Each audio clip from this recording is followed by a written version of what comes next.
30 feet and those wooden posts, and they would give you an outline of these posts for a curve, and they put little reflectors so big, and when you saw it, boy, you could see the curve.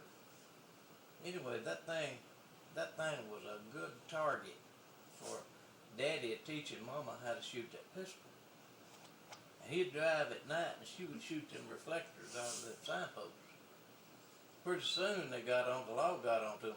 They're gonna put somebody in jail for shooting all them reflectors off the signposts. But anyway, Mama got to where she could shoot the old pistol better than Daddy. Now let me tell you, Mama never hurt a soul in her life. Daddy was easygoing. Nothing didn't affect him. I seen him tell one man he ought to give him a good whooping, but he didn't. But Mama, she was one of these people, when something serious happened, she was like a pit bull. She didn't growl, she didn't bark, she didn't nothing, she just went. When I was 15 years old, my dad was working with his dad down at the shipyard. They were building something with wooden boats. And I had done quit school. I didn't see no sense. You know what my daddy told me? He said, when you get old enough to read and write, you need to get out in the world and make a life. He didn't believe in no education. Anyway, I got me a job down here at the Bleakwood, hauling those cross ties. I took my dad's old truck down there, and me and another boy in this old truck was actually making $21 a day. Sawmill wages then was below 90 cents an hour. But you made about $5 or $6 a day at sawmill. But those cross ties, they weighed 300 pounds apiece, and we hauled 300 of them a day, stacked them on the railroad track. The old truck, one of the old tires got so ragged, it blew out, and I was hauling with just one tire. This is terrible. On a weekend, I took that tire off, and I didn't have enough money to buy a new tire. People didn't buy new tires then. You patched them up. They even had places what they called it vulcanizing, patch holes in them, and anything to keep buying a tire. I went over to Kirbyville to this Hayden Hollis. You remember Hayden Hollis' store in Kirbyville? He was the GMC dealership. And he had a big junkyard there in the back. And I went over there and I found me what I supposed was the tire to fit my truck, a used tire. And he charged me $10 for it. Of course, back in them days, you didn't pay nobody to fix it. You had to bring it home and put it on a wheel yourself. Well, when I got home with that thing, I found out that it wouldn't fit. So I took it back over there. I told him, I said, Mr. Hollis,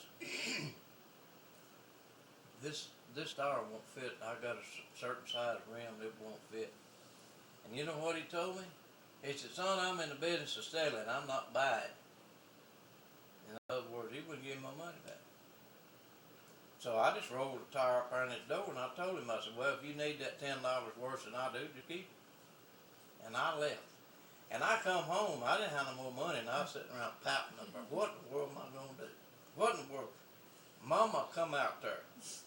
Boy, what's wrong with you? And I guess I might have been shedding a little tear or something, you know. And I told her what happened.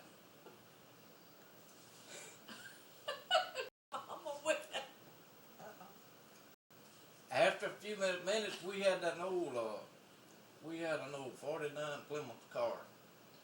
After a while, I seen her with her purse going down the sidewalk. She'd go to town, go shopping, and I thought she was just going grocery shopping. She was gone a while, then 2 or 3 hours later, well, she come back. After a while, she walked out there where I was at and gave me my $10. And I kind of looked at her like puzzled, you know. And she turned around and went back in the house, didn't say nothing. Well, I done whatever, and it was forgot about. I just said, I don't know what happened, you know. Anyway, I went and got me a tire and went on about my business. There was an old peddler that used to peddle sweet potatoes. remember Cotton Jim? Yeah. Stamps Cotton Jim. Now that's a crazy name for you. Stamps Cotton Jim. They were Indian people. He came by, and this was several months later. He came by to sell some sweet potatoes, and Daddy was out there at the front of the house talking to this man. And I walked up there just to listen to him. He said, after what he kind of grinned, and he said, Almond, he said, I got to tell you something. He said, it's just as funny as it can be.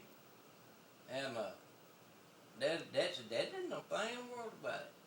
He said, Stamp said, now I don't know what happened. But he said, I was standing over there at that store drinking me a soda water. And here come Miss Homer drove up and got out of the car. And she walked up to the counter. She laid the biggest pistol I ever seen in my life up on that counter. And she said, Mr. Man, do you know what I come after? And he went over to the cash register, got $10 bill, and they opened his mouth, handed it to her. She picked up her pistol. Daddy said, my goodness, Stamps, I didn't know nothing about this. He said, Almond, I'm going to tell you the truth. If that man would have sneezed, she would have shot him for sure. That was so funny.